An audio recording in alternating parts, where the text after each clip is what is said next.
क्यों करा जाता है पूर्णिमा का व्रत? पूर्णिमा का व्रत करने का कारण क्या है बताइए? आप इतने सालों से कर रही हो, कई माताएं कर रही होंगी पूर्णिमा का व्रत। एक समय फलाहार करती हैं, एक समय भोजन करती हैं। भोजन में खीर का होना जरूरी होता है पूर्णिमा के व्रत में, दूध की सामग्री होना जरूरी होती है पूर्णिमा के व्रत में। 12 महीने की पूर्णिमा करो मना नहीं है। और पूर्णिमा उठाने का भी समय होता है चैत्री। चैत्र के महीने की जो पूर्णिमा होती है, चैत्री पूर्णिमा पहली पूर्णिमा मानी जाती है, इसलिए चैत्री पूर्णिमा को सिद्ध पूर्णिमा कहते, कार्य सिद्धात्री पूर्णिमा कहते, सिद्ध करने वाले। मनोरथी पूर्णिमा कहते हैं, मनोरथी पूर्णिमा। इसलिए पूर्णिमा का व्रत कहां से उठाया जाता है? चैत्र के महीने की पूर्णिमा से पूर्णिमा का व्रत उठाया जाता है कि मैं महीने की पूर्णिमा करूंगी तो वो चैत्र पूर्णिमा से उसको उठा लिया जाता है। पर उसका एक नियम रहता है, आप फलाहार करें अपनी जगह पर है, पर एक समय भोजन कर रहे हैं वो अपनी जगह पर। भोजन के साथ में मीठे के साथ थोड़ा दूध की सामग्री होना जरूरी होती है। और क्यों करते हैं पूर्णिमा का व्रत, किस लिए किया जाता है, क्यों करा जाता है, उसका व्याख्यान वर्णन शिव महापुराण के अंतर्गत स्कंद पुराण में लिखा गया। स्कंद पुराण में वर्णन किया है श्री वेद व्यास जी महाराज ने। कहा ये पूर्णिमा का व्रत इसलिए किया जाता है कि व्यक्ति का जब मन गलत भ्रम में जाने लगता है, मन जब गलत जगह पर जाने लगता है, तो ये मन को गलत जगह पर ले जाने वाला कौन होता है? तो कहा ये चंद्र होता है। व्यक्ति की राशि के अंतर्गत, व्यक्ति की पत्रिका के अंतर्गत, व्यक्ति की ग्रह दशा के अंतर्गत जब चंद्र बेकार चलता है तो व्यक्ति अच्छा करते करते भी बेकार करने लग जाता है। चंद्र डोल रहा है। कई माताएं कहती हैं गुरुजी हमारे बेटे को आशीर्वाद दीजिए, बहुत गलत संगत में जा रहा है। मतलब समझ जाना कि चंद्र गड़बड़ जा रहा है। बेटी अगर गलत मार्ग पर जा रही है, बेटी अगर गलत संगत में जा रही है, किसी अन्य व्यक्ति को आकर्षित हो, चंद्र गड़बड़ हो रहा है, उसका चंद्र कहीं जा रहा है। कोई पुरुष, कोई लड़का, कोई गलत मार्ग पर जा रहा है, चंद्र गड़बड़ हो रहा है। घर में जो क्लेश उत्पन्न होता है, घर में जो विवाद उत्पन्न होता है, उस विवाद को रोकने के लिए केवल चंद्र की ही, इसलिए तो पूर्णिमा घर की नारियां हमारे यहाँ हिंदू धर्म में यहाँ तक स्कंद पुराण में कह दिया कि प्रत्येक पूर्णिमा, आप लोग का कभी आप लोगों ने सत्यनारायण जी की कथा करवाई है? जितने लोग आस्था चैनल पर कथा सुन रहे हैं, जितने लोग फेसबुक यूट्यूब पर कथा सुन रहे हैं, यूट्यूब पर कथा का श्रवण कर रहे हैं, उनने कभी सत्यनारायण की कथा करवाई होगी। तो उसमें लिखा है हर कार्तिक, हर पूर्णिमा को, हर संक्रांति को ब्राह्मण सत्यनारायण भगवान की कथा या राजा या वैश्य कथा को कराता था या बढ़िया कथा कराता। सुनी कि नहीं सुनी ये बात? सत्यनारायण भगवान की कथा में लिखा है, स्कंद पुराण के अंतर्गत जो सत्यनारायण भगवान की कथा का स्मरण किया उसमें लिखा है प्रत्येक संक्रांति पूर्णिमा को सत्यनारायण की कथा करवाने लगा और ये योनि को प्राप्त हुआ, इस योनि से छूटा, इस योनि में गया। लिखा है, सब कुछ लिखा है। अब उत्ते से समझ जाओ कि पूर्णिमा को सत्यनारायण की कथा करने का बोला है।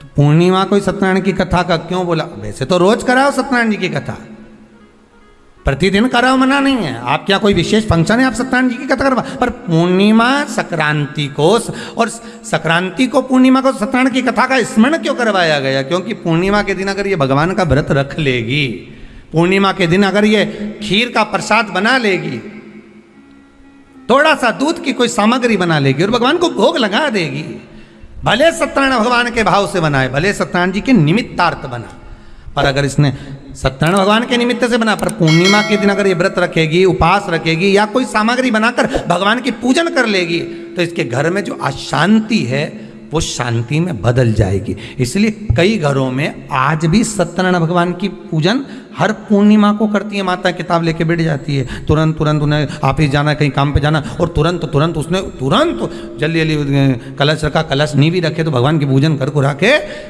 ब्राह्मण देवता को बुला लेगी, ब्राह्मण नहीं आएंगे तो खुद कर लेगी, पर करती जरूर है। इतना सा आटा सेक लेगी, पंजेरी बनाई, सीरा बनाई, मिठाई रख दो, कुछ भी करेगी पर सत्यनारायण की कथा कर ले। उसका मन लग गया उसमें, मतलब पूर्णिमा को करना है। उसको करने से क्या होता है? शांति रहती है, शीतलता रहती है। जिसके घर में हर महीने की पूर्णिमा को खीर बनती हो, ध्यान दीजिएगा, बहुत सुंदर संवाद चल रहा है, बहुत ध्यान देने वाली बात है।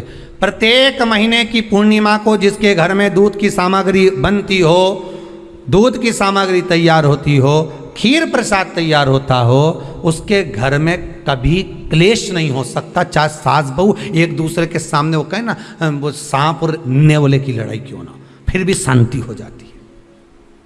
पर प्रत्येक महीने की पूर्णिमा होना चाहिए। ये नहीं कि तुमने एक महीने की पूर्णिमा पे बना लिया और दूसरे महीने की पूर्णिमा को गायब कर दिया। फिर किसी ने कह दिया आज चूरमा तो बन रहा है, दाल बाटी तो बन रही है चूरमे के साथ में, लड्डू बन रहे हैं, तो काय को खीर बना रही हो? तो तुमने अब वो खीर प्रसाद। अगर मुक्ति को पाना है तो हमको भक्ति को अपने भीतर प्रवेश कराना पड़ेगा। जब तक भक्ति हमारे भीतर प्रवेश नहीं करेगी तो मुक्ति हमको प्राप्त होने वाली नहीं है।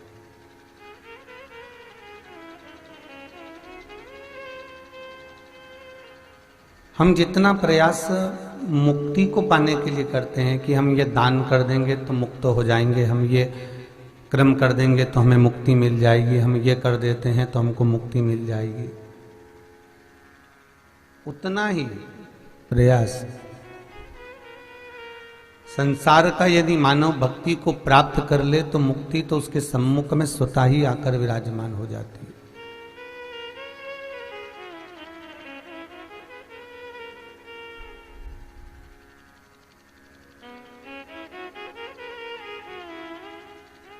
एक मुक्ति पा लेना और एक मुक्त हो जाना। महाराज,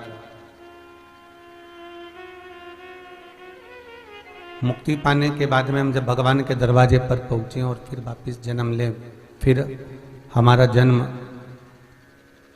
वहां से फिर भेज दिया जाए, फिर हमारा जन्म हो जाए, फिर मृत्यु, फिर जन्म, फिर मृत्यु, पुनरपि जननम पुनरपि मरणम के प्रपंच में हम जब तक घिरे हुए हैं तो मुक्त नहीं हो सकते, मोक्ष नहीं पा सकते।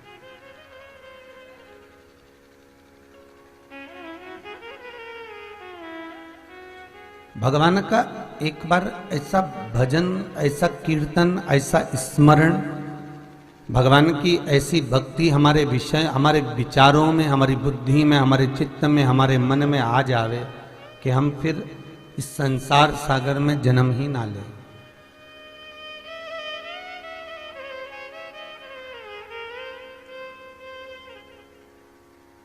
फिर कोई जन्म का केंद्र बिंदु रहे ही ना।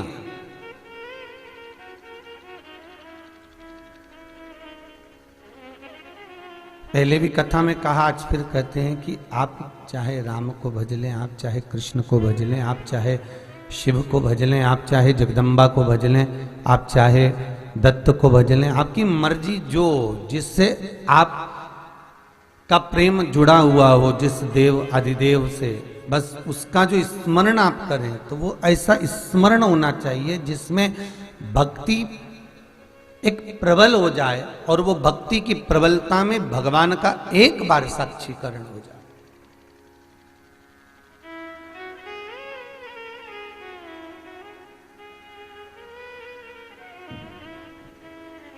और जिस समय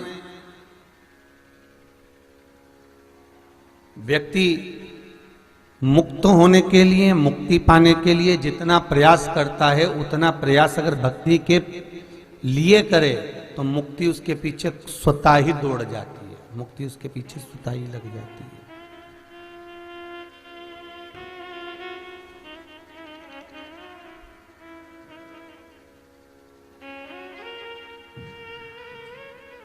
हमने गौदान करा, हमने अन्नदान करा, हमने वस्त्र दान करा, हमने मुद्रा का दान करा, हमने स्वर्ण दान करा, हमने भूमि दान करा, हमने कन्या दान करा, हमने ये दान करा, हमने वो दान करा, पर उस दान के पीछे एक आपका लक्ष्य जुड़ा हुआ है।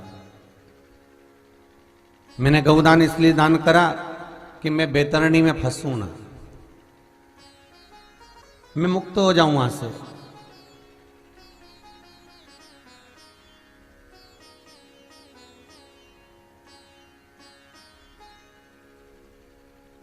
हम यदि कुछ चीज का दान दे रहे हैं तो हमारे उस दान में हमारा लक्ष्य जुड़ा हुआ है कि मैंने ये दान किया है, मैंने जो दान प्रदान किया है, इससे मुझे ये फल मिलना चाहिए,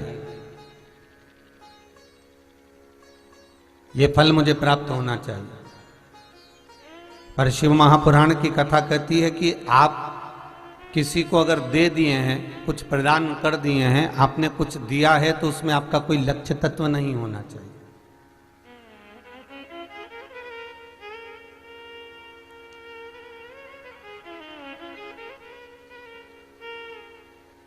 एक बहुत अच्छे नेता को, बहुत पदधारी को, बहुत अच्छे प्रतिष्ठित व्यक्ति को, जिसके पास में बहुत पद हों, अध्यक्ष, उपाध्यक्ष, आदि जो अच्छे पदों पर विराजमान हैं, व्यक्ति उसको घर में बुलाना इसलिए चाहता है कि आने वाले समय में अगर हमारा कोई काम अड़े तो वो ये निकाले। उसको यदि हम भोजन करा रहे हैं, उसको यदि हम कुछ प्रदान कर रहे हैं, तो उससे ये कुछ निकल जाए, उससे हमारा काम हो जाए। पर शिव महापुराण की कथा कहती है, शंकर की कथा कहती है कि भगवान को जो दिया जाए, आप जो दान करें, आप जो पुण्य करें, आप जो सत्कर्म करें,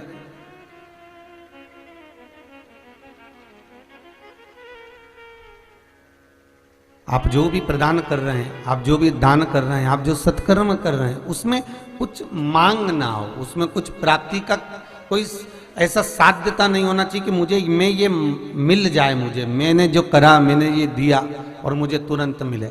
मैंने गौदान दिया तो मैं बैतरणी से तर जाऊं, मैंने अन्नदान करा तो मैं ऊपर जाऊं तो भूखा ना रहूं। अगर आपने करा है, भगवान को दिया है, तो ये भगवान के खाते में लिखा गया, फिर अपने को नहीं सोचना कि मैं करूं तो मुझे मिले।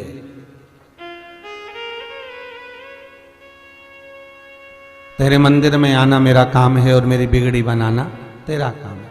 आप तो केवल एक भगवान के चरणारविंद में पहुंचकर भगवान की भक्ति को धारण करो। इसके बाद में भगवान आपको क्या दे रहा है, भगवान आपको क्या प्रदान कर रहा है, भगवान आपको कैसे दे रहा है, ये भगवान जानता है।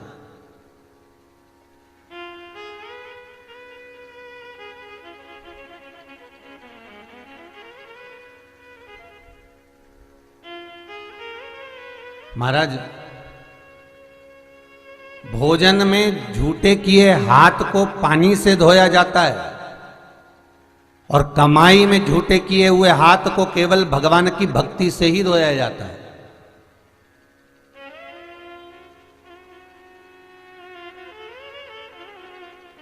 आप छल से, बेईमानी से, कपट से परिवार को साधना है, पालना है, तो व्यक्ति को कर्म करना पड़ेगा।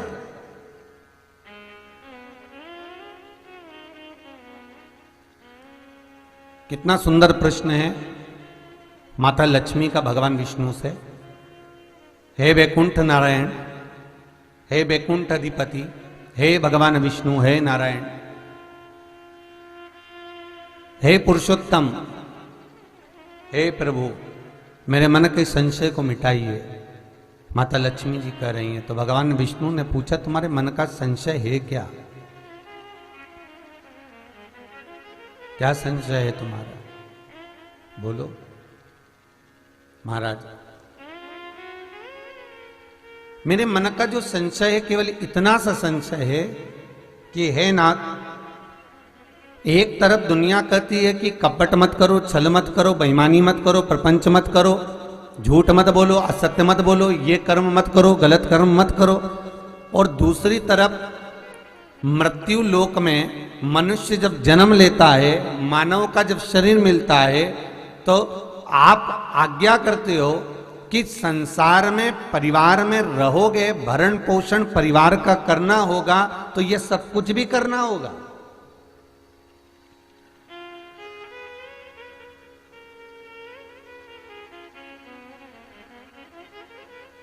परिवार को पालना कोई सहज विषय नहीं है महाराज जी।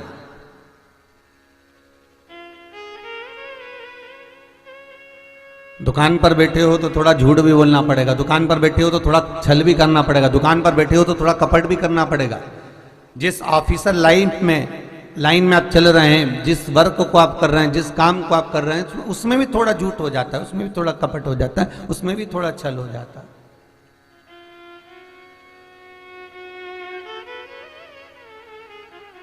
तो प्रभु, जब व्यक्ति छल कर रहा है, कपट कर रहा है, बेईमानी प्रपंच कर रहा है, सब कुछ वो कर रहा है, तो उसके लिए तो नरक का मार्ग सुलभ है। जब आप कह रहे हो कि नीचे जाकर, एक तरफ कह रहे हो कि गलत कर्म मत करना, और दूसरी तरफ कहा कि परिवार का अगर पालन करना है, परिवार को अगर साधना है, परिवार को लेकर चलना है, परिवार का भरण पोषण करना है, तो उसकी जवाबदारी, उसकी जिम्मेदारी तुम्हारी है।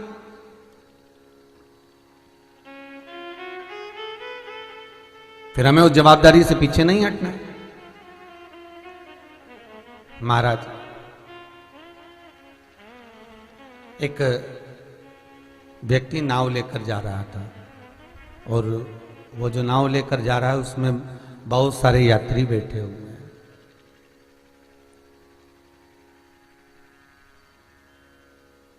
इतने में लहर चल गई, सुनामी, बवंडर आ गए, नाव डोलने लगी, डिगने लगी। नाव वाले व्यक्ति ने कहा, जो नाव लेकर जा रहा था, खे रहा था, उसने कहा, अब ये नाव डूबने वाली है, तुम लोगों को तैरना आता है? कोई को आता था, कोई को नहीं आता था। नाव चलाने वाले ने विचार करा, अब नाव डूबने वाली है, और बवंडर आया और नाव डूबने की कतार पर आ गई। इतने में नाव चलाने वाला पतवार को छोड़कर पानी में कूद गया, और कूद कर बाहर निकल गया, और जितने लोग नाव में बैठे थे वो सब पानी में डूब कर मर गए। वो सब पानी में डूब गए, मर गए। पानी में डूबकर उनके प्राण छूट गए।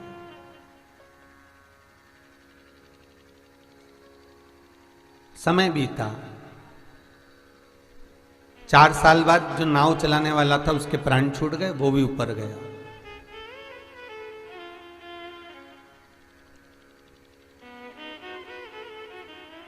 चित्रगुप्त महाराज जी से धर्मराज की जब बात हुई तो धर्मराज जी ने चित्रगुप्त महाराज से कहा कि एक काम करो, इस व्यक्ति को जितने भी नरक होते हैं सारे भोगने के लिए दो इसको। ऐसा कोई नरक नहीं बचना चाहिए जो ये ना भोगे, इसको भोगने के लिए सारे नरक दो। जैसे ही धर्मराज ने कहा तो चित्रगुप्त महाराज कहते हैं, महाराज जी इसकी अगर कोई पुण्य है तो क्या पुण्य का भाग बांध में देना, पहले इसको पूरे नरक भुगताओ जितने के जितने नरक है। तो महाराज जी इसने ऐसा क्या कर दिया जो इस मनुष्य को सारे नरकों का भोग भोगने के लिए कहते हो? भगवान कहते हैं, अरे धर्मराज कहते हैं, चित्रगुप्त इसको तैरना आता था और पूरी नाव का मालिक यही था, पूरी नाव का मालिक ये, और तैरना जानता है। जब इसको तैरना याद है, कुछ नहीं थोड़ा सा प्रयास करता तो 1 या 2 को तो बचा ही लेता, पर जब नाव डूबने लगी ये निकलकर बाहर खड़ा हो गया और नाव को डूबता हुआ देखता रहा, सबको मरता हुआ देखता रहा। श्रीमद् भागवत कथा कहती है, शिव महापुराण की कथा कहती है, विष्णु पुराण कहती है, और लक्ष्मी और नारायण का संवाद कहता है कि जिस परिवार की नौका आपके हाथ में है, जिस घर की नौका आपके हाथ में है, जिस समाज की नौका आपके हाथ में है, प्रयास करना, डूबते हुए मत देखना, उनको बचाने का प्रयास करना, भले उसको बचाते बचाते हम क्यों ना डूब जाएं।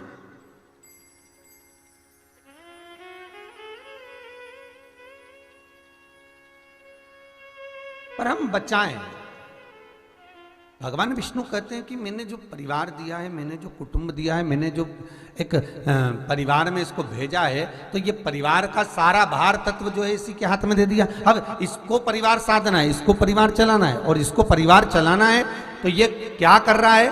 कपट कर रहा है, बेईमानी कर रहा है, छल कर रहा है, प्रपंच कर रहा है, क्या कर रहा है? हाँ, ये पक्का है कि इसने झूठ बोला है, जो कर्म बेकार करा उसका भोग ये भोगेगा। पर इसके साथ में मैंने इसकी धर्म पत्नी दी है। पति के नाम के आगे धर्म नहीं लिखा है। वेद व्यास जी ने जितनी पुराण लिखी उसमें कहीं नहीं लिखा पति के नाम के आगे कि धर्म पति लिखा हो, और पत्नी के नाम के आगे उन्होंने लिख दिया कि धर्म पत्नी। अर्थात धर्म पत्नी क्यों दी इसके साथ में? कि पति अगर बेईमानी कर रहा है, पति अगर छल कर रहा है, पति अगर कपट कर रहा है, पति अगर प्रपंच में डूबा हुआ है, पति अगर कुछ गलत कर्म भी कर रहा है, तो वो कर्म से धर्म पत्नी धर्म कर कर, सत्कर्म कर कर, पुण्य कर कर, आनंद कर कर उसको बचा सकती है। धर्म पत्नी उस पुण्य के बल पर उसे बचा सकती है।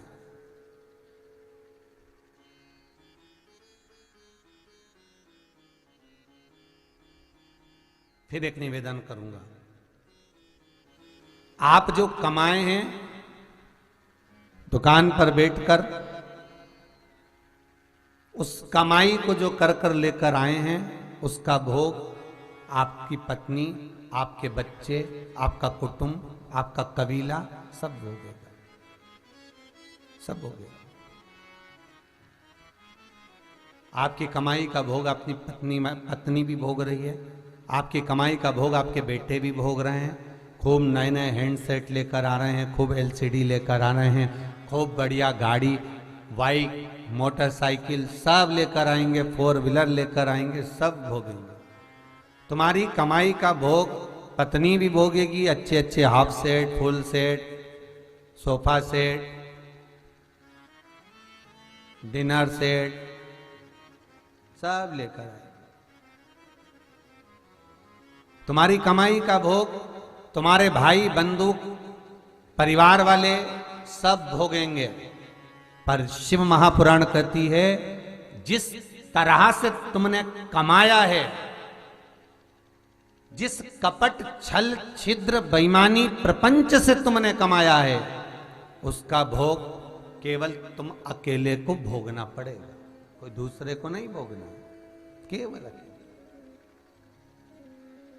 मत बुरे कर्म कर बंदे वरना पछताएगा, भगवान की आंखों से तू बच नहीं पाएगा, तू बच नहीं पाएगा।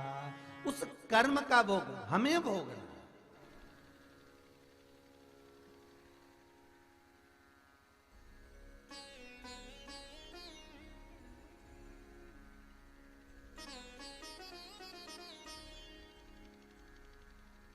तो कहे, हम तेरी दुनिया में आकर खो गए, कर ना पाए हरि भजन और सो गए। ये संसार सागर में, बहु सागर में हम आए जरूर हैं, हमें जन्म जरूर मिला है, पर शास्त्र कह रहा है कि धर्म पत्नी जो एक होती है, घर में एक पूरे परिवार में एक व्यक्ति ऐसा धर्मात्मा होता है कि सब कमा कर लेकर आए, छल से लाए, बेईमानी से लाए, कपट से लाए, जैसे भी लाए, पर घर में कोई ऐसा होगा जो उसको थोड़ा थोड़ा धर्म में, पुण्य में, सत्कर्म में, शिव महापुराण में, अभिषेक में, पूजन में, मंदिर में, गौशाला में, वृद्धाश्रम में, सत्कर्म में लगाता रहेगा। अर्थात धर्मपत्नी कहती रहेगी, जाओ थोड़ा सा पैसा जमा कर दो ना, थोड़ा सा दान कर दो ना, थोड़ा सा पुण्य, और उसको मालूम है जो कमा रहा है पति, उससे कहूंगी कि तुम दान करो तो वो नहीं कर पाएगा। भगवान विष्णु लक्ष्मी जी से कह रहे हैं कि अगर पति को परिवार की नौका पार लगाने के लिए कहा गया है, परिवार डूबना नहीं चाहिए, नौका डूबना नहीं चाहिए, उसको भले वो बेईमानी करे, छल करे, प्रपंच करे, कपट करे, वो परिवार की नौका को पार लगा रहा है, तो इसमें धर्म पत्नी जो होती है वो बीच मध्यस्थ होना चाहिए। और धर्म पत्नी घर का एक बेटा हो, घर की एक बहू हो, घर की एक माता हो, उसके पास में ये कार्य होना चाहिए कि वो उसको कहीं ना कहीं सत्कर्म में, धर्म में, पुण्य में थोड़ा थोड़ा लगाते लगाते, भले कितना भी झूठ बोला पर थोड़ा पुण्य में लगाती रहेगी तो वो नरक से तो बचा ही रहेगी। पाप कर्म से वो बचा सकती है। इसलिए आपको कहा था, एक होती है पत्नी जो पति को पतन के रास्ते पर ले जाती है, एक होती है धर्म पत्नी जो पति को धर्म के रास्ते पर ले जाती है। पर मेरे वेदव्यास जी महाराज ने पत्नी का संबोधन नहीं लिखा, केवल वेदव्यास जी ने पत्नी का संबोधन एक ही जगह पर लिखा है, महाभारत में, वो भी गांधारी के लिए लिखा है। और लंकाधिपति रावण के यहां पर जब मंदोदरी का संवाद आता है तो मंदोदरी के लिए लिखते हैं कि ये धर्म पत्नी है, क्योंकि मंदोदरी ने जब भी पति कैसा भी था वो गया, छल करा, प्रपंच करा, कपट करा, लंकाधिपति रावण ने झूठ बोला, प्रपंच करा, जो करा, पर मंदोदरी को मालूम था कि मैं धर्म पत्नी हूं, कुछ ऐसा कर दूं मैं तो जिंदगी सार्थक हो जाए।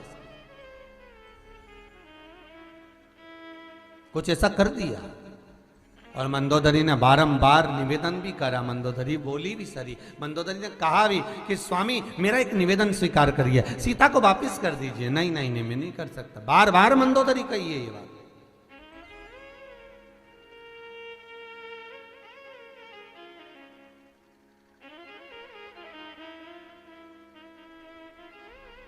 रामचरितमानस को उठाकर देखना, उसमें मंदोदरी का चरित्र, या रामायण सीरियल को देखना, उसमें मंदोदरी का चरित्र देखिएगा। मंदोदरी बार बार कह रही है, मंदोदरी बार बार निवेदन कर रही है,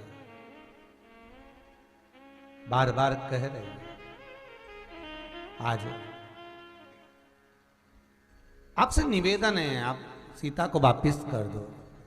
जानकी जी से जाकर मंदोदरी मिलती है, कुछ कहती है, निवेदन करती है, धर्म पत्नी। पर मेरे वेदव्यास बामा ने एक जगह पर केवल एक जो गांधारी थी, उस गांधारी के संबोधन में धर्म पत्नी का संबोधन नहीं लिखा।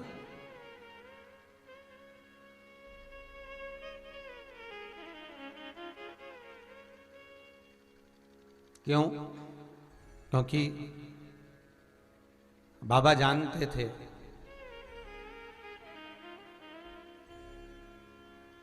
गांधारी ने धृतराष्ट्र के लिए आंखों पर पट्टी नहीं बांधी थी। आप सब जानते हैं, पहले भी कथा में वर्णन किया है, पहले भी चरित्र कहा गांधारी का कि बड़ी सुंदर थी, बहुत सुंदर।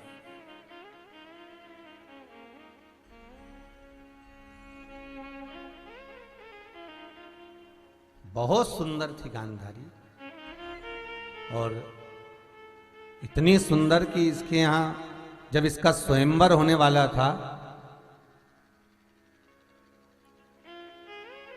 तो गांधार नरेश ने पत्र भेजे थे सभी जगह पर। केवल गांधार नरेश ने एक जगह पर पत्र नहीं भेजा, वो हस्तिनापुर में। हस्तिनापुर में पत्र नहीं दिया। तब भीष्म पितामह ने पत्र लिखकर भेजा गांधार नरेश को, ए गांधार नरेश, आपकी बेटी हमारे धृतराष्ट्र के साथ ब्याह होना चाहिए। गांधार नरेश ने लिखकर भेजा, मेरी इतनी सुंदर लाडली, मेरी इतनी सुंदर बेटी, और एक अंधे को ब्याहूंगा मैं?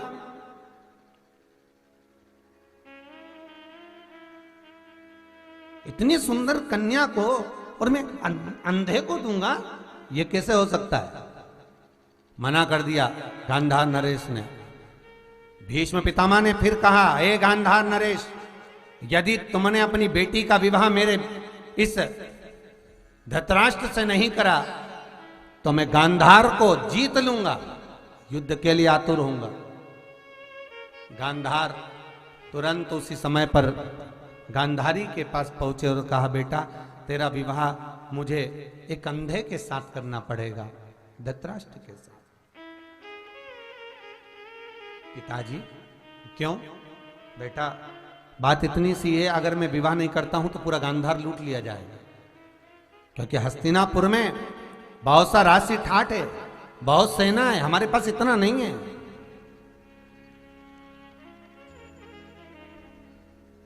बेटी ने कहना माना।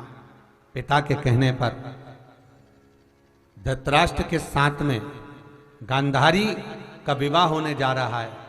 और जब जैसे ही धृतराष्ट्र आया तो गांधारी ने विचार करा कि मैं इतनी सुंदर राजकुमारी, जो मेरी सुंदरता को ही नहीं देख सकता, तो मुझे भी ये संसार नहीं देखना। और पट्टी उठाकर उसने आंखों पर बांधी।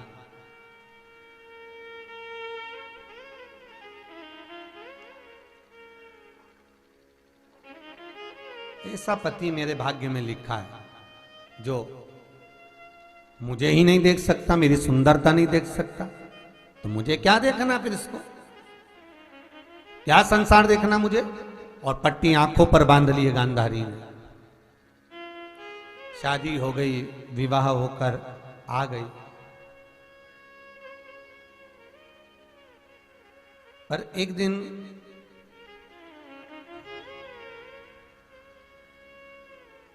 धृतराष्ट्र को यह मालूम पड़ा कि जिसके साथ मेरा विवाह हुआ है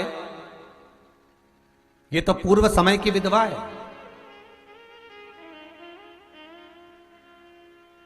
ये पूर्व समय की बेदब्य है। क्रोध में आ गया धृतराष्ट्र, सेना को तैयार करा, गांधार पर आक्रमण करा। गांधारी के पिता भाई सबको लाकर कारागार में बंद कर दिया कि मेरे साथ में छल करा। ये मेरे ससुर ने, मेरी सास ने, मेरे परिवार वालों ने मेरे साथ छल करा है। लाकर डाल दिया कैद में और कहा जैसे मैं अंदर से तड़प रहा हूं इनको तड़पा के मारूंगा। और धृतराष्ट्र ने कहा 10 लोगों का परिवार है, भोजन केवल एक का दिया जाए। और 10 लोगों के परिवार में 10 लोगों के बीच में एक व्यक्ति का भोजन जाता था। पिता सोचते पत्नी को खिला दूं, पत्नी सोचती बड़े बेटे को खिला दूं, बड़ा बेटा सोचता छोटे भाई को खिला दूं। और वो केवल एक छोटा था, वो था शकुनी। उस शकुनी को अपना भोजन सब मिल कर खिला देते थे। और सब धीरे धीरे भूख के कारण तड़प तड़प कर कारागार में मरते चले गए। शकुनी भोजन करता करता छोटे से बड़ा हो गया। और आखिरी में एक बार समय ऐसा आया कि गांधारी के यहां दुर्योधन का जन्म हुआ। जब बेटे का जन्म हुआ चारों तरफ खुशियां छा गई। तो उस समय पर धृतराष्ट्र ने कहा जितने कारागार में है सबको छोड़ दिया जाए, क्योंकि मेरे घर में आज पुत्र हुआ है, मेरे घर में आज बेटा हुआ है, छोड़ दो, छोड़ दो। बहन गांधारी ने कहा भैया तू कहां जाएगा? शकुनी से कहा तू जाएगा कहां? शकुनी सोचता है मैं कहां जाऊं। गांधारी ने अपने पति से कहा धृतराष्ट्र से एक निवेदन स्वीकार करो, इसको कहां भेजेंगे? गांधार तो आपके कब्जे में, एक काम करो इसको यहीं हस्तिनापुर में रहने दो। शकुनी को हस्तिनापुर में रखा। धृतराष्ट्र ने कहा शकुनी तुम्हें हस्तिनापुर में रहना है। शकुनी ने उसी दिन हाथ में, दोनों की तो पट्टी बंधी थी, हाथ में जल लेकर संकल्प ले लिया, ए धृतराष्ट्र जैसे मेरे सामने मेरा परिवार तड़प तड़प के मरा है, ए बहन और जीजा तुम्हारे सामने भी तेरा परिवार तड़पा तड़पा के नहीं मारूं तो मेरा नाम शकुनी मामा नहीं, शकुनी नहीं। और गांधारी और धृतराष्ट्र तो चाहते थे कि 5 गांव का राज्य दे दिया जाए, 5 गांव का राज्य प्रदान कर दिया जाए और ये सारा विवाद समाप्त कर दो, दे दो हस्तिनापुर का आधा राज्य दे दो। पूरे हस्तिनापुर के लोग तैयार थे, पर एक शकुनी मामा तैयार नहीं था, क्योंकि शकुनी को मालूम था अगर ये युद्ध टल गया तो इसका वंश कैसे नहीं मिटेगा, फिर मिटे कैसे? अगर वंश को मिटाना है तो युद्ध को तो कराना पड़ेगा। और युद्ध जब कराया जाएगा तब जाकर इसका वंश मिट पाएगा। तो केवल एक वेद व्यास जी महाराज गांधारी के सामने धर्म पत्नी का संबोधन नहीं लिखे, वहां केवल एक पत्नी लिखा है, केवल एक पत्नी, और पत्नी का संबोधन लिखा धर्म पत्नी का नहीं। क्यों? क्योंकि ये गांधारी दुर्योधन को बारंबार समझाती थी, पर पीछे से जाकर फिर कुछ ना कुछ कहाती थी। क्यों नहीं लिखा? वेद व्यास जी से पूछा गया कि इसके नाम के आगे आपने धर्म पत्नी क्यों नहीं लिखा? तो वेद व्यास जी कहते हैं कि एक धर्म पत्नी का सबसे बड़ा लक्षण होता है कि पति मान लो बीमार पड़ा हुआ है, पति मान लो हॉस्पिटल में बीमार पड़ा हुआ है, तो धर्म पत्नी का कार्य क्या है? वो अपने पति की सेवा करे, उसकी सेवा में लग जाए। ये नहीं कि डॉक्टर से कहे कि मुझे भी बॉटल चढ़ाओ, मुझे भी यहीं पटक लो, जैसा इसको इंजेक्शन वैसा मुझे, जैसे इसको बॉटल वैसा मुझे। अगर मान लो धृतराष्ट्र आंखों से विहीन था, गांधारी को पट्टी नहीं बांधना थी, उसको नेत्र खुले रखकर अपने पति को अग्रभाग में लेकर जाती, चलिए मैं तुम्हें लेकर चलती हूँ, चलो मैं तुम्हें यहां ले चलती हूँ, चलो। अग्रभाग में बार बार उसको अग्रण्य कर कर लेकर जाती, तो बात पर नहीं कर पाई। भगवान विष्णु लक्ष्मी जी से कहते हैं, भगवान विष्णु लक्ष्मी मैया से निवेदन कर रहे हैं, हे लक्ष्मी, घर में एक व्यक्ति ऐसा रहता है, एक नारी घर में ऐसी रहती है, धर्म पत्नी हो, माता हो, बहन हो, भाभी हो, देवरानी हो, कोई घर में एक पुरुष भी कोई ऐसा होता है या स्त्री ऐसी होती है जिसको भगवान कहते हैं कि देवता उसको हर घर में एक व्यक्ति धर्मात्मा पैदा करते हैं, जिससे घर में जो कमाया जाए उसको कोई व्यक्ति सत्कर्म में थोड़ा थोड़ा लगाते जाए, तो वो पाप कर्म से छुटकारा पा जाए।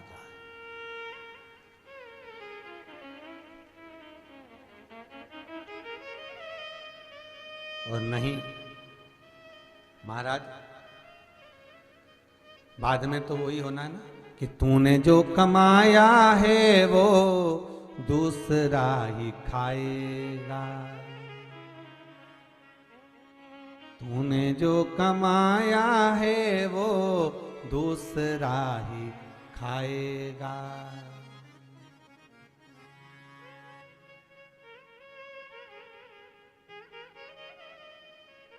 और जैसा आया खाली हाथ वैसा ही जाए। कई लोगों को देखा केवल घर में चौकीदार बनकर रह रहे हैं,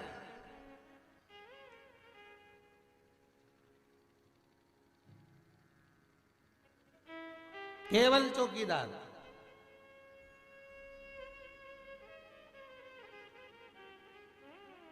एक बार इंदौर गए, जजमान के यहाँ कथा थी, तो उन्होंने कहा हमारे रिश्तेदार रहते हैं गुरुजी, जरा चलेंगे अपन उनके यहाँ। हमने कहा चलिए। गए, देखा तो केवल घर में पति और पत्नी थे, और उनकी उम्र भी होगी लगभग लगभग, एक की 72 साल होगी तो एक की 70 के करीब में होगी।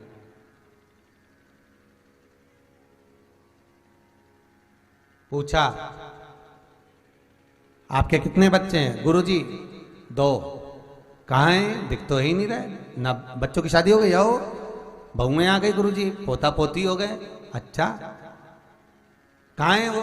तो कहा एक तो पूना में रह रहा गुरुजी और एक बेंगलोर में रह रहा। अच्छा, और बेटियां कितनी हैं? गुरुजी 2 बेटी हैं। कहाँ पर है गुरुजी?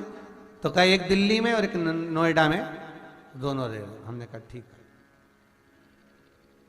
अब तुम दोनों यहां क्या कर रहे? अब गुरुजी ये घर इतना बड़ा छोड़ कर जाएं क्या? हमारा तो मन ही नहीं लगे कहीं पर भी। तो ये घर पूरा, फिर भोजन तो के बना लेती है, अब बन जाता है उससे बना लेती है। अच्छा, और फिर ये घर की सफाई वगैरह तो के नौकर आता है वो सफाई कर जाता है। अच्छा ठीक है। फिर दवाई वगैरह तो क्या पड़ोसी बहुत अच्छे हैं गुरुजी, इतने बढ़िया हैं, बस उनको बोल देते ना बेचारे तो हमको दवाई ला के दे देते हैं। तो हमने कहा बहुत बढ़िया, तो फिर तो जायदाद का आधा हिस्सा तो तुम पड़ोसी को दोगे ही दोगे। जब पड़ोसी इतने बढ़िया हैं, तुम्हारी दवाई ला कर दे रहा है, दूध की थैली ला कर दे रहा है, सारा काम कर रहा है, तो फिर जायदाद का हिस्सा तो तुम पड़ोसी को दोगे ना। अरे गुरुजी आप कैसी बात करते हैं, कोई अपनी हिस्सा कोई पड़ोसी को देता है? हमने कहा बेटा तुम्हारा पूना में, बेटा तुम्हारा बेंगलोर में, बेटियां दोनों वहां, और बूढ़े माँ बाप को यहां केवल चौकीदार बनाकर कि घर की देखरेख कौन करे? केवल बूढ़े माँ बाप को चौकीदार बनाकर छोड़ दिया कि बूढ़े माँ बाप यहाँ घर में रहेंगे, झाड़ू पोछा लगवाते रहेंगे, मकान का कीमत बढ़ता रहेगा, जिस दिन माँ बाप मर जाएंगे बेटे आएंगे, मकान बेचेंगे, हिस्सा करेंगे और चले जाएंगे। केवल चौकीदार की जिंदगी जी रहे।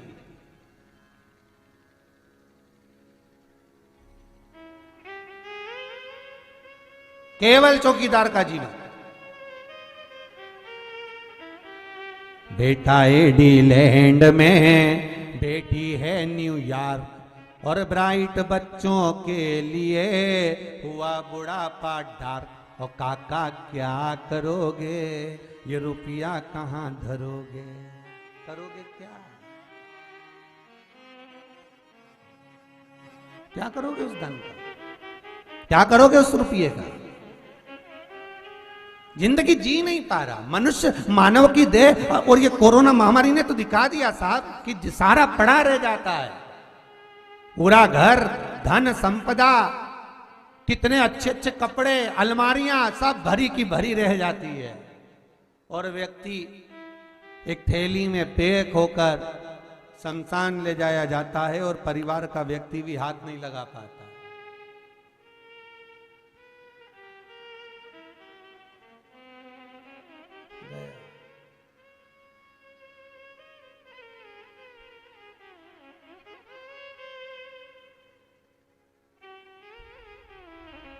कितना प्रेम था। पत्नी कहती है मेरा पति, और पति कहता है मेरी पत्नी। बच्चे कहते हैं पिता, पिता कहता है बेटा। कितना प्रेम। और अंतिम संस्कार करने के लिए मालूम पड़े सामने कोई खड़ा नहीं हुआ। अखबारों में न्यूज़ थी, पहले आपने भी पढ़ी होगी, कि एक बेटे को फोन कर कर कहा गया कि तुम्हारे पिताजी का अंतिम संस्कार है, आइए शमशान पहुंचिए, शमशान में जाइए, वहां पर तुम्हारे पिता की बॉडी पड़ी हुई है, अंतिम संस्कार करना है, जाओ। तो बेटा कहता है आप कर दीजिए, हम यहीं से देख लेंगे, कर दो आप, हम समझ लेंगे। बस उनके गले में एक सोने की चेन पड़ी है, वो हमको दे देना, बाकी क्या कर दो, कर दीजिए। विचार करिए, सब धरा रहेगा। और ऐसा केवल एक परिवार नहीं है जो चौकीदारी कर रहा है, केवल घर को संभाल रहे हैं घर के बुजुर्ग, घर के बूढ़े, घर के बुजुर्ग माता पिता, और अपनी जिंदगी का आनंद ही नहीं ले पा रहे। बस घर में ताला लगाना है, ताला लगा देंगे, कोई घुस गया तो, कोई प्रवेश कर गया तो। पहले बचपन था, गया, जवानी आई, निकल गई, अधेड़ी आई, कमाया, जोड़ा, बच्चों का ब्याह करना, शादी करना, बेटों को बड़ा करना है, बच्चों को पढ़ाना है, बहुओं को लाना है, सारा काम करते करते करते करते जिंदगी शिथिल हो गई। और ऐसा बुढ़ापा आ गया कि हम ना कहीं जा सकते ना आ सकते। 50 बार मन में विचार आए, अरे सियोर जाएं, कथा सुने, दर्शन करें, तो भी नहीं आ सकते, क्योंकि सदी क्या करें, केवल चौकीदार की जिंदगी जी। और मालूम, ध्यान देना, धन के सही मालिक वही होते हैं जो धन का उपयोग अपने ऊपर सही तरह से कर ले, सही तरह से।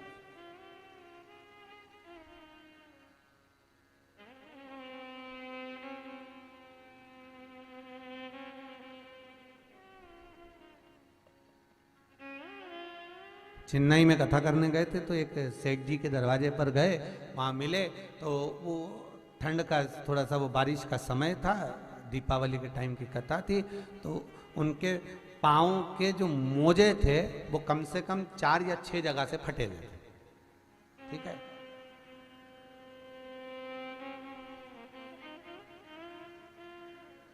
अब हमने उनसे कह दिया है, भानु जी, ए भानु जी। भानु जी बोले हाँ गुरु जी। हमने कहा मोजे बहुत सारी जगह से फट गए हैं, ये बेचारे काम वाले हैं ना, इनको दे दो ना, दूसरे लो। भानु जी के मैं अब भी आया गुरुजी, और उनका मोबाइल आ गया, बाहर निकल गया, नौकर काम कर रहा था, पानी वानी लेके आया, तो हमने उससे पूछा बेटा ये मोजे तुम्हें ले लेना चाहिए तुम्हारे सेठ जी से, इतने फट गए। अरे गुरुजी 12 साल हो गए काम करते करते, वो फटा रुमाल गाड़ी साफ करने में रख दे पर हमको नहीं दो, और तुम क्या मोजा। अरे गुरुजी पानी रखा, हमने कहा जय हो भानु जी की।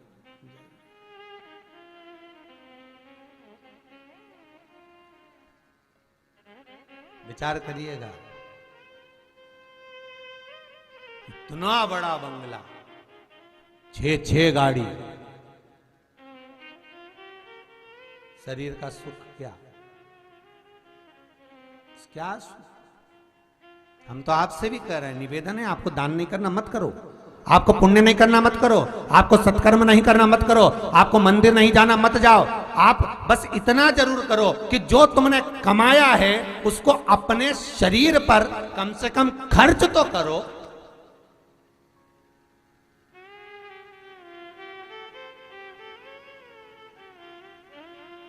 मत तो कहीं गौशाला में, मत तो किसी मंदिर में, मत जाओ कहीं तीर्थ में, पर अपने ऊपर तो खर्च करो, अपने ऊपर तो खर्च कर सकते हो, स्वयं के लिए। बेटे इतना बड़ा बड़ा मोबाइल, और हर 1.5 साल में फिर बदल ले, और बेचारा घर का बूढ़ा बाप इतना सा मोबाइल। 25 बार पत्नी से बोला मुझे बदलना है, अब पत्नी बोली ले आओ, कब लाओगे, ऊपर जाओगे तब लाओगे, ले आओ।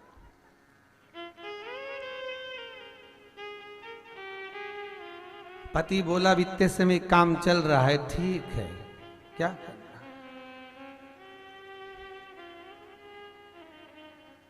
मोबाइलों में बैलेंस भी खत्म हो, मान लो बड़ा मोबाइल है तो बैलेंस भी खत्म हो गया, तो 25 बार सोच रहा है 50 का डलवाऊं कि 100 का डलवाऊं कि 150 का डलवाऊं। अब पूछा क्या है तो कि 15 तो गुरुजी अपने किराएदार हैं, बिल्डिंग पूरी किराए से गई है, कितना मिल रहा है 2.5 लाख रुपए। अच्छा, और दुकान बहुत बढ़िया गुरुजी 1.5 लाख उसमें मिल रहा है, और सब कुछ चकाचक। फिर ये 50 और 150 क्या सोचना, खुद के ऊपर खर्च कर रहे हो ना। अच्छा खाओ, अपनी जिंदगी को अलमस्त जियो, फिर ये मौका मिले ना मिले, मरने के बाद तो फिर छोड़ोगे तो बच्चे तो खाएंगे ही, तुम नहीं भी दोगे तो भी उनका होगा, तो अपनी जिंदगी को मस्त जियो, फुल एंजॉय, फुल एंजॉय, अपनी जिंदगी को अलमस्त। भजन करना है भजन कर कर, स्मरण करना है स्मरण कर कर, दान करना है दान कर कर, पुण्य करना है पुण्य कर कर, सत्कर्म करना है सत्कर्म कर कर, और नाम जाप करना है नाम जाप कर कर, और अपने जीवन को अलमस्त जियो, खूब चकाचक। गाजर अच्छी आ रही है, घिस घिस के उसका हलवा बना के खा, अपनी जिंदगी अच्छे से जोड़ जोड़ जोड़ जोड़ मर गए, आखिरी में इतना बड़ा फोटो टंग गए, इतना बड़ा प्लास्टिक की माला, धूप बत्ती लग रही।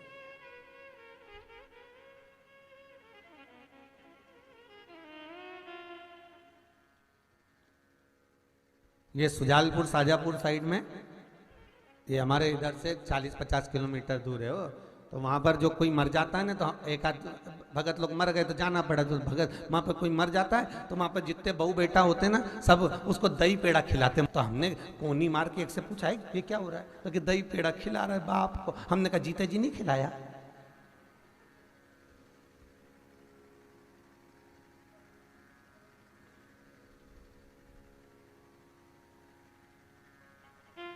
कोई मरे ना, तुम वहां का चरित्र देखना, तुम बस बहुवन बेचारी तत्त पल्लू करके ऐसा सिर में पाँव में ऐसी धोक लगाए अर्थी पे। अरे काहे दिखावा करो री, काहे? ससुर सामने खड़ा रहता है, माता पिता सामने खड़े रहते हैं, एक बार झुक के प्रणाम नहीं करती, मीठी वाणी नहीं बोलती, और मर जाए तो धोक लगाए अर्थी पे 4 लोगों के सामने। और मेरे शंकर को दिखावा ही तो पसंद नहीं है। फिर वही वाली बात आ गई, तेरा तेरा दिन याद करे, क्यों रे मन सुमिरन क्यों नहीं करे, केवल तेरा। फिर परिक्रमा लगा रहे, नारियल फोड़ रहे और आंख में से आंसू बहा रहे, ऐसे बहा रहे जैसे इनके सिवा कोई नहीं था। और एक आध बार घर पे जाके देख लेते तो चाय तक की नहीं पूछे, मेहमानों के पांव पड़ ले और डोकरा बेटा की बेटा रह जाए, बुढ़िया बेटी की बेटी रह जाए, प्रणाम तक नहीं करे। तो पूछा, ये तुम्हें प्रणाम नहीं करा माँ, तुम्हें प्रणाम नहीं करा तुम्हारी बहू ने? तो क्या अब रोज ही तो कर लेती, थक गई होगी इसलिए नहीं करा होगा। विचार, क्यों ढोंग करो रे? अरे ओ भेरू, क्यों ढोंग करे? किसी कौन याद? धन सारा की सारा पड़ा रह जाएगा। देखो लोग तो हमसे ही कहते हैं, महाराज इतना इतना सारा सोना पहन के तुम व्यासपीठ पे बैठते हो, ये काहे के लिए पहनते हो इतना सोना? तो क्या औलादों के लिए छोड़ के जाए? अरे बोलो तो, सत्य बताना। ये अपनी उम्र में आएंगे तो क्या कमा कर हमें सोने की माला पहनाएंगे? अरे बोलो रे, इतने बैठे हो और इतने टीवी पे सुन रहे हो और मोबाइल पे सुन रहे हो, आपकी औलाद ने आपको कितनी सोने की माला पहनाई? उल्टा माँ और बाप ने जब बेटा की शादी करी, बहू को 5 तोला 4 तोला 6 तोला 10 तोला 20 तोला सोना चढ़ाया, पर बच्चों ने कितनी चेन अंगूठी पहनाई वो मुझे बताओ, कौन छोड़े? और ऐसा नहीं है कि आपके पास में नहीं होगा, बस आपका तिजोरी के अंदर रखा है और हमारे जजमानों ने हमें पहनने के लिए दिया है तो पहनो, और तिजोरी में रखा की रखा रह जाएगा और एक दिन चला जाएगा। फिर वो तिजोरी का बाद में बहुएं बांटेंगी, उससे अच्छा अपना तो पहनो। और जितने जितने कई महाराज उनके, बताओ महाराज जी तो ऐसे सच धज के बैठे ने, खूब सोना चांदी पहन के बैठे, तो महाराजों के पास में कम है क्या? ढेर महाराजों के पास में भी, पर नहीं पहने तो हम कहीं करे, तुम छुपा के रखो, ये छुपाने का काम ही नहीं, क्योंकि ये विश्वनाथ की नगरी, शंकर की कथा, यहाँ कोई दिखावा नहीं, सब पहने। और हम तो आपसे भी कहते हैं, कथा सुनने बैठना तो अलमस्त होकर बैठना, खूब सुंदर सुंदर लहंगा चोली दिलाएं, घर पे रखें, अलमारी में एक से बढ़कर एक कपड़े रखें, ना जाने कब धरे की धरे रह जाएंगे, अलमारी में पड़े की पड़े रह जाएंगे, पहन लो, कोई मौका नहीं है अभी। कई लोग कहते हैं गुरुजी अभी जरा कोई अच्छा फंक्शन आने दो जब पहनेंगे, और फंक्शन से पहले निपट गई तो मान लो जो श्वास है, शरीर है, ये तो जीवन का क्या ठिकाना, ये श्वास कब रुक जाए इसका कौन भरोसा? क्या मौका है, पहनो, अपनी जिंदगी को मस्त जियो, भगवान का भजन भी करते रहो, शिव महापुराण की कथा सुनते रहो और अपने जीवन को मस्त जियो। और फिर निवेदन करूंगा, नहीं बनता दान करते, नहीं बनता पुण्य करते, अपने ऊपर खर्च करो, इतना तो बन सकता है ना, वो करो। पर केवल एक चौकीदार जैसा होता है ना कि सामान बहुत सारा है और केवल चौकीदारी करता है, ऐसी जिंदगी मत जीना भाई, मत जीना। फिर नहीं मिलने वाला ये मानव का शरीर, वापिस नहीं मिलेगा, और मिल भी गया तो ना जाने कितनी योनियां काटने के बाद फिर मानव की देह में आओगे, और आओगे भजन कर पाओ ना कर पाओगे। आज मौका मिला है, भजन करो, दान करो, पुण्य करो, सत्कर्म करो, अपने ऊपर भी आनंद के साथ में अपनी जिंदगी मस्त जियो, प्रसन्न चित्त। भगवान विष्णु लक्ष्मी से कहा, ए लक्ष्मी सुनो, तुम कह रही हो कि मनुष्य के मानव को मृत्यु लोक में जाना है, परिवार का भरण पोषण करना है, कपट करना पड़ेगा, बेईमानी करना पड़ेगी, छल करे, परिवार को चलाना है, नाव को पार लगाना है, करेगा। और निवेदन है, घर में एक सदस्य ऐसा भेजता हूं, भगवान विष्णु कहते हैं, जिसको मन उसका भगवान की भक्ति में रमा रहता है, पुण्य दान में, सत्कर्म में रमा रहता है, और वो पुण्य दान कर कर अपने पूरे परिवार को परमात्मा की शरणागति तक ले जाता है। जैसे हिरण्यकशिपु के घर में प्रहलाद, और तानपात के घर में ध्रुव, दूधा जी के घर में मीरा, नामदेव, तुकाराम, रामकृष्ण परमहंस, चैतन्य महाप्रभु, श्रीमद् वल्लभाचार्य जी, ये सब है जिन्होंने अपने अपने परिवारों को तार दिया, पार लगा।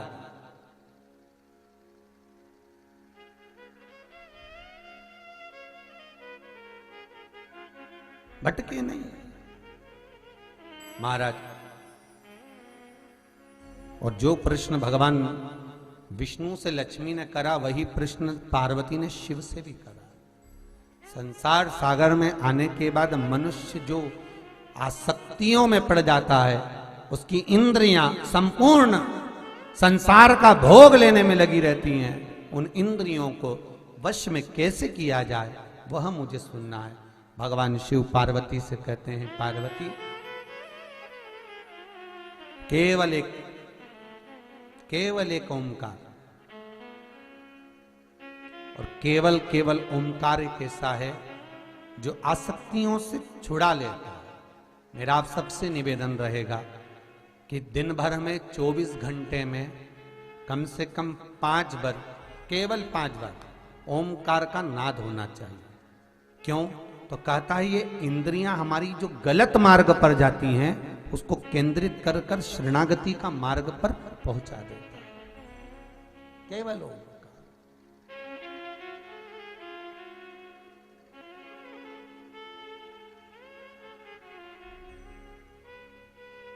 एक नाभि तक ओंकार का शब्द हो,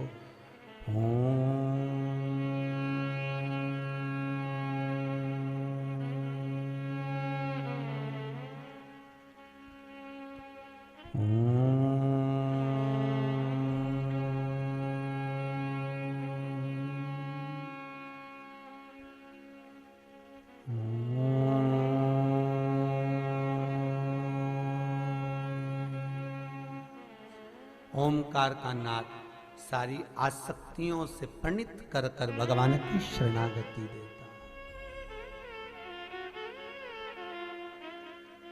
शरणागति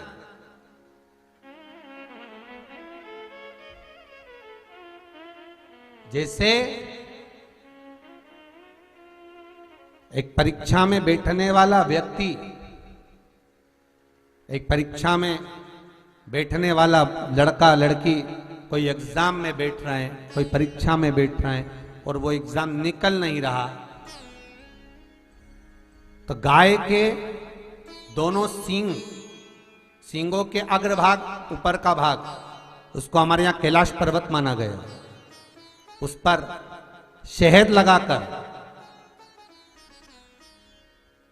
उसके अग्रभाग में शहद लगाकर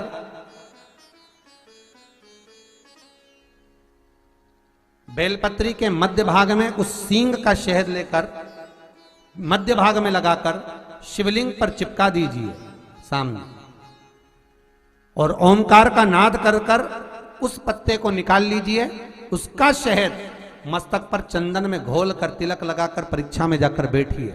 आप जितना याद कर कर गए हो, आपके सम्मुख में, आपके एग्जाम में वही आएगा जो आपने याद किया है, और आप उसको क्लियर कर सकते। महाराज, ओंकार के नाद का सुख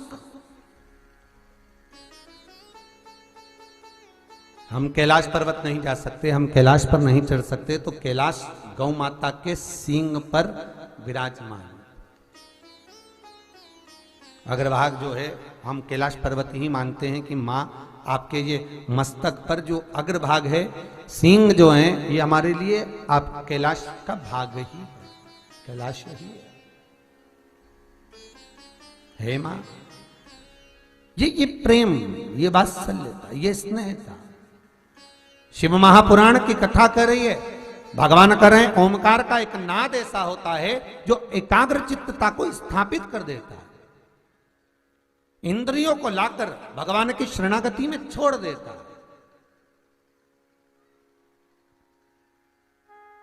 भगवान की शरणागति 21,600 श्वास में से मात्र थोड़ी सी श्वास प्रतिदिन 24 घंटे में से कुछ मालूम पड़े 5 बार, 3 बार, 2 बार ऐसा नाद ओमकार का हो जिससे हमारा मिलन परमात्मा से हो, हमारा मिलन। महाराज भगवान शिव का विवाह जब पार्वती के साथ में हुआ तो पार्वती मैया ने विवाह के पहले जो साधना करी है, जो तप करा है, जो एकाग्र चित्तता धारण करी है, वो साधारण सी नहीं रही है। माता की वो साधारण सी नहीं रही, भक्ति प्रबल थी मां की। इसीलिए तो बाबा विश्वनाथ भगवान शंकर माता पार्वती को मिले। और विचार करिएगा जरा, आज भी माताएं अच्छा वर पाने के लिए, कन्याएं उत्तम पति पाने के लिए अगर आराधना करती हैं तो शिव की करती हैं, शंकर की, मां जगदन्नी जगदम्बा की, अम्बा की, दुर्गा की। क्यों? क्योंकि हम इनकी आराधना करेंगे, हम इनकी भक्ति करेंगे तो जैसे पार्वती जी को शिव मिले ऐसे हमको भी कोई अच्छा वर प्राप्त हो।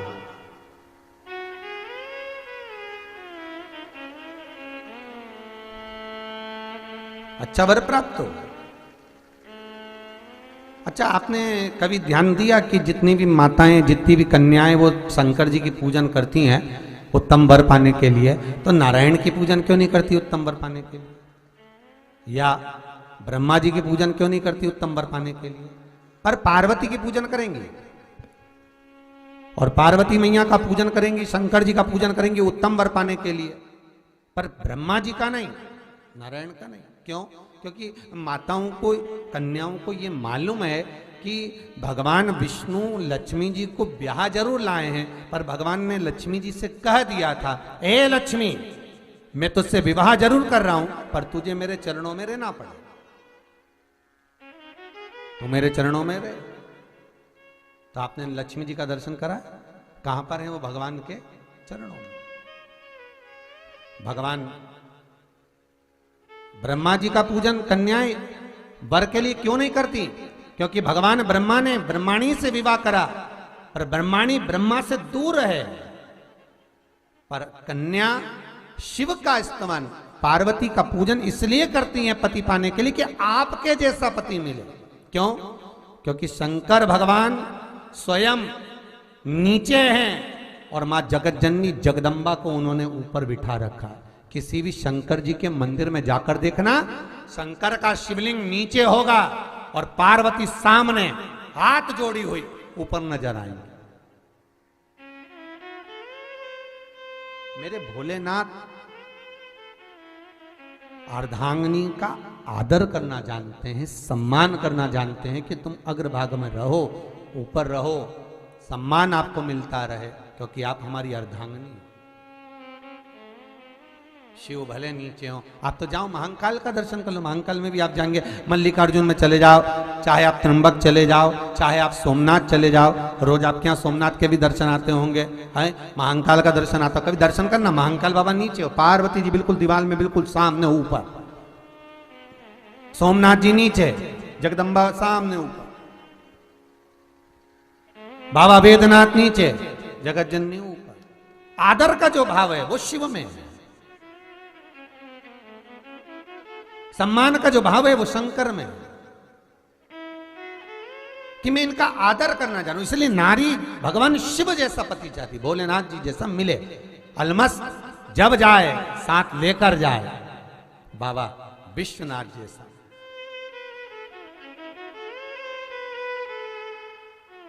बाबा विश्वनाथ। इसलिए शायद पार्वती ने भी जो तप करा शंकर को पाने के लिए करा, घोर तप करा, घोर तप। और शिव मिल भी गए, शंकर मिले, खूब मंगल में विवाह हुआ, शंकर पार्वती दोनों मिलन भी हुआ। समय आया, भावर भी डली है बाबा की।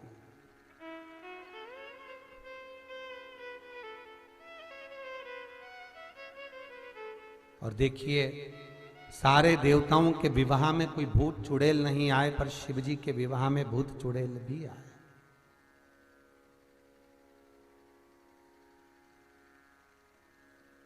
बाबा कि जब बारात निकली, शिव शंकर जब बारात में चले, कहते हैं जब मुहूर्त था वो मुहूर्त निकल चुका था।